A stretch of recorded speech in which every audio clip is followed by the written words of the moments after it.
Hello and welcome to this video podcast for human genetics. In this video podcast, we're going to talk about the structure of DNA. And I'd like to begin by just drawing a brief double helix here. The double helix is equal to the two nucleic acid strands. One strand is here and the other strand is wrapped around. As Chargaff's rules helped explain, they're held together by hydrogen bonds between the two different strands. Each nucleotide, guanine, adenine, cytosine, or thymine, will have these hydrogen bonds on either side holding them together. We know that in this DNA, that a portion of it, or several portions of it, represent a gene. And we'll talk about genes later on when we talk about transcription. But these are ultimately what goes on to make proteins. But what I'd like to do is spend a little bit of time talking about what makes up these nucleic acids. What are the smaller individual structures? And as I said before, the individual structures are nucleotides. So nucleotides are the building blocks of nucleic acids. Now your book provides elaborate structures of what each of these nucleotides look like, but I'm going to draw everything that you actually need to know as far as our exams are concerned. Every nucleotide has three parts. So let me list these three parts for you. It has a nitrogenous base. It has a phosphate group. And it has a sugar. So let me draw what this looks like over here. Now, you're never going to have to draw this on the test, but you should be able to recognize it and be able to identify the correct version of it. In DNA, the sugar is deoxyribose. RNA is just ribose, and we'll talk about that later. But deoxyribose, but the key for deoxyribose is there's a hydrogen here. Ribose, as we'll see later on, has a hydroxyl group there. So look for this hydrogen here, and that will identify it as DNA versus RNA. It also has a hydroxyl group over here. This is known as the 3' hydroxyl group because this is the third carbon. And don't worry too much about it, but I do want you to know that that's the 3' hydroxyl group. Okay, attached to this carbon group on the sugar is the phosphate group. This carbon here we call the 5'. And 5' and 3' will become important in just a moment. Now over here is the base. And for our purposes, we're just going to draw it as a square. Now I'm going to spend just a little bit of time talking about these bases, so I'm going to make some space over here so I have that room. There are 5 bases. 3 of them are pyrimidines. They are cytosine, uracil, and thymine. The other 2 bases are purines, and they include guanine and adenine. I should also say we often just refer to them by their first letter. So G and A here and C, U, T here. Now, our DNA only has 4 bases. And so I'm going to put DNA here by cytosine because that's found in DNA, and thymine, and guanine, and adenine. We haven't talked much about RNA yet, but this is an appropriate time to talk about it here, is uracil is not found in DNA, but it's found in RNA. And thymine is not in RNA. But RNA does have cytosine, and it does have guanine, and it does have adenine. As a trick that I've used in the past to remember which ones are pyrimidines and which ones are purines is this. The pyrimidines spell out the word cut, C-U-T. And again, I know this is silly, but this is how I've always remembered it. If you think of a pyramid, the pyramid has a point on the top. And if you use your imagination, you could imagine cutting your finger on this very sharp point on the top of a pyramid. So you could cut your finger on a pyrimidine. Okay, I'm glad I'm not telling you this face to face because I'm sure you're laughing at me at this point here. But I guarantee you some of you will forevermore remember which ones are pyrimidines because of what I just told. The 2 that are left are purines. No fun way to remember that except they're just the 2 left. Now earlier I said that I needed you to remember 5' and 3', and I'm going to explain why now. Okay, I redrew it, but smaller here and with a few less details, because I want to explain what's happening here. And I want to talk about why the 5' and 3' ends are important. Remember that our double helix over here is nothing more than a series of these nucleotides. And they have to be connected to each other. Otherwise, the helix wouldn't stay together, of course. And they're connected right here at this 3' hydroxyl group and the 5' phosphate group of the next nucleic acid. And so I'm going to erase this here, and through a chemical reaction here, it would appear as such. And then the next one would be added here, and so forth. Now remember, that is just one strand. And so as I've been showing with this blue here, maybe this is that strand. And so the very top of it here, and so the very top of this double helix here is that 5' phosphate group. And the very end of it, after many, many more nucleotides have been added, that's going to be that 3' hydroxyl group. Now there's going to be another strand over here. And I'm not going to draw it, but I do want to draw at least the basis of it. Well, I guess we can at least draw it like so. Lacking a lot of detail here, but that's okay. I'm mainly showing you this because this is where those bases come together. So if this is an adenine, this will be a thymine. And if this is a guanine, this would be an adenine.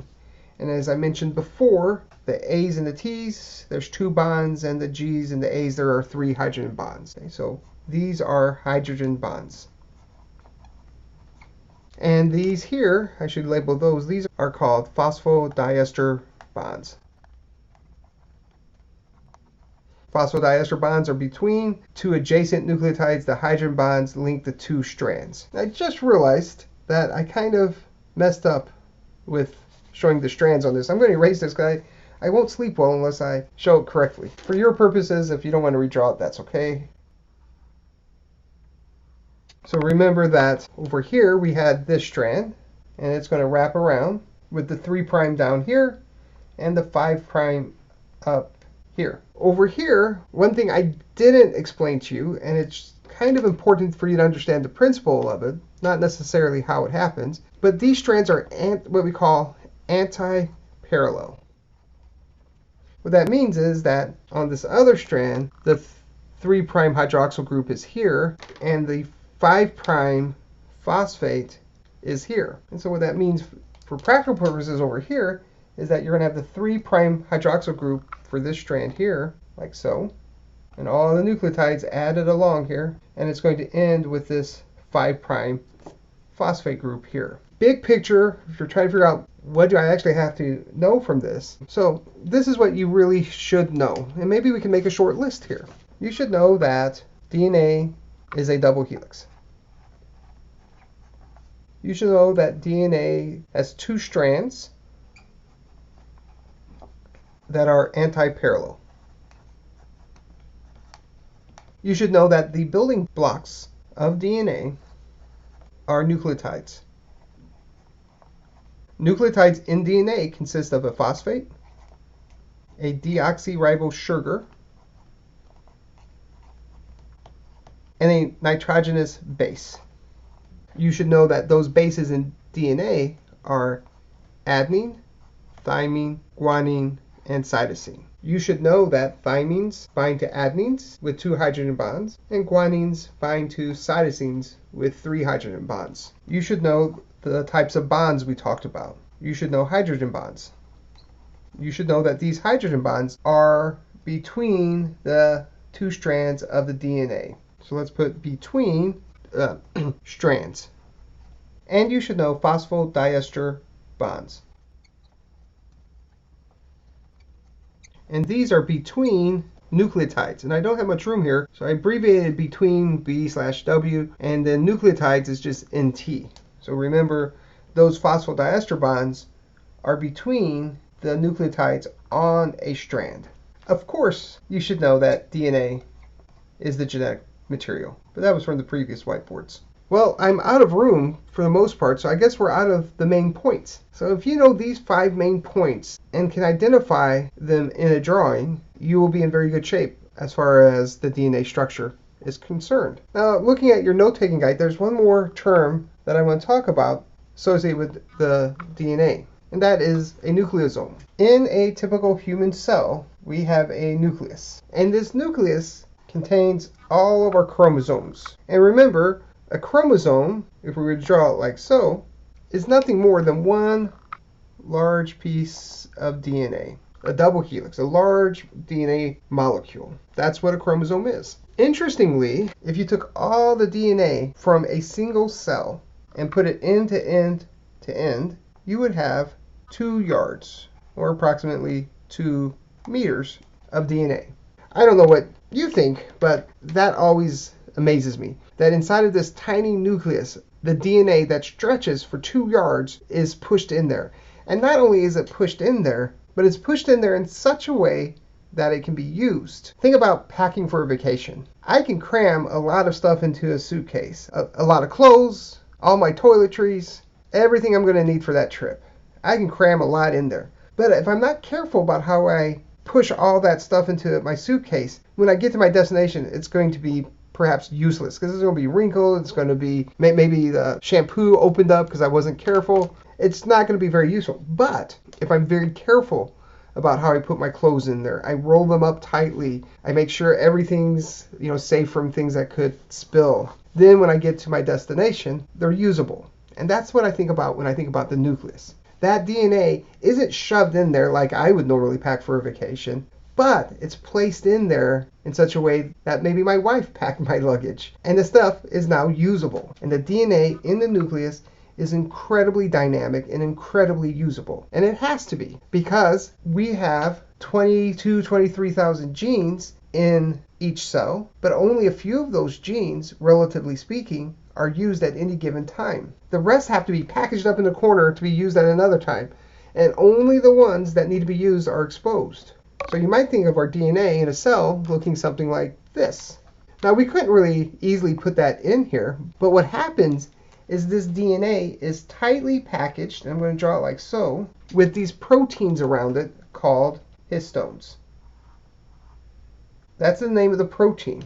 This structure of the DNA and the histones, that's called the nucleosome. There's a lot more detail to it than just this, but that's all I want you to know as far as the structure of the nucleosome is concerned. And there are repeating nucleosomes all the way down here, each with those histone proteins in it. These then are folded on themselves even more so that they can be placed in this nucleus. And the reason that these are usable is as follows. Let's pretend that there is a gene under this nucleosome. And we needed to turn that gene on, but we wanted to keep these genes off. It's easy for our cell to remove this nucleosome in such a way that you might have something looking like this, where we still had this part here packaged up in a nucleosome, but the nucleosome that was once packaging this part where our gene is at has been removed. And now our gene here can be used. And when I say used, I mean it can be transcribed and translated into a protein, which then can be used for some function of the cell. And we're going to talk about transcription and translation soon. So the nucleosomes do these things. They package our DNA into usable but compact structures. And nucleosomes help regulate which genes are used. And that's all I want you to know about nucleosomes. On the next whiteboard, what I'm going to talk about is how we take this DNA here and we replicate it during cell division. So let's start talking about DNA replication.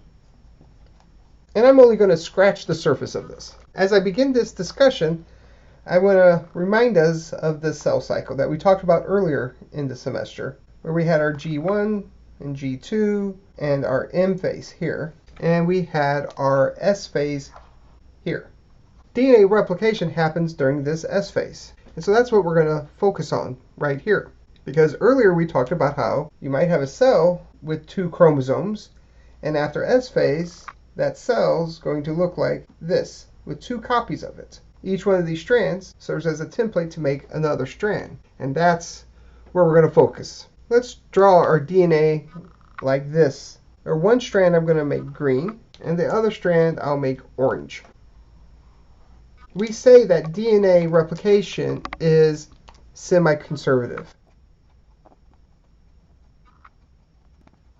Your book explains why we know DNA is semi-conservative and not replicated using a different mechanism. You don't need to worry about those experiments. I'm not going to talk about them in this class. But I do want you to know that DNA replication is semi-conservative. And what I mean by that is that the new DNA made conserves half of the original DNA. So during semi-conservative DNA replication, these strands are pulled apart.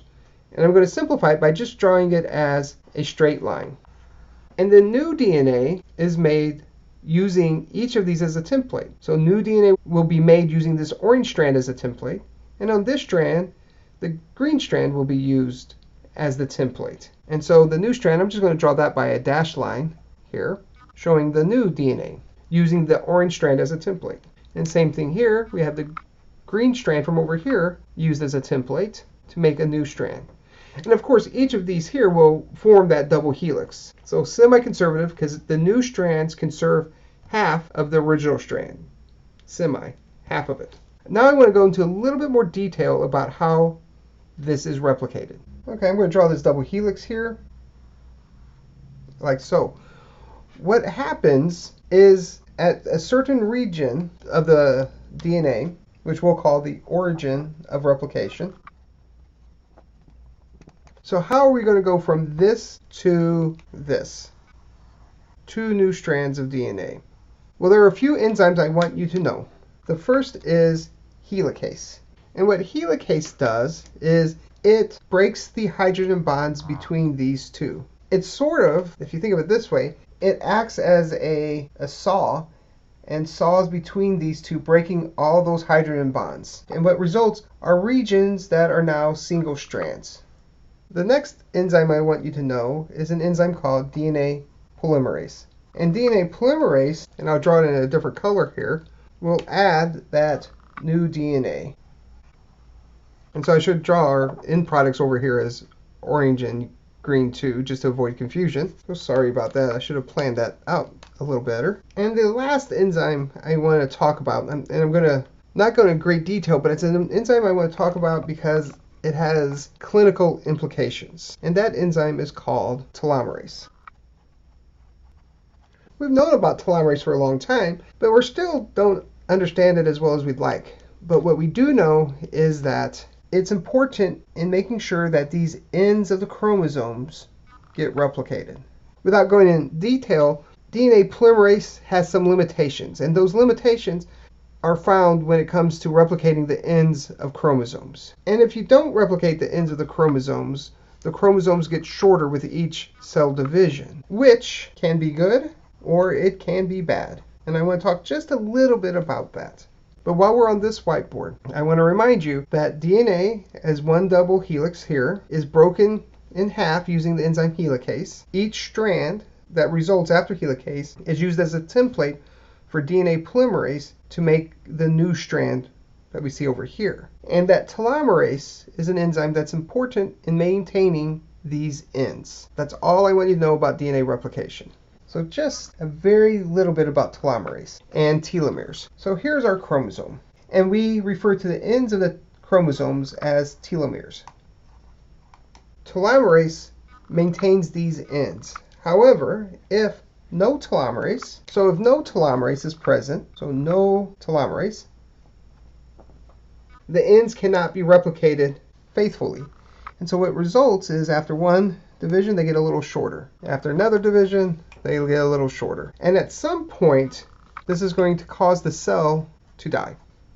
Now, at first thought, that might seem sad. We don't want our cells to die. But it turns out that often we do want our cells to die. Because a cell that lives for too long can accumulate mutations, and that can lead to cancer. So this is actually a good thing, that there is this mechanism built into cell division and DNA replication that signals our cells to die. So this prevents the accumulation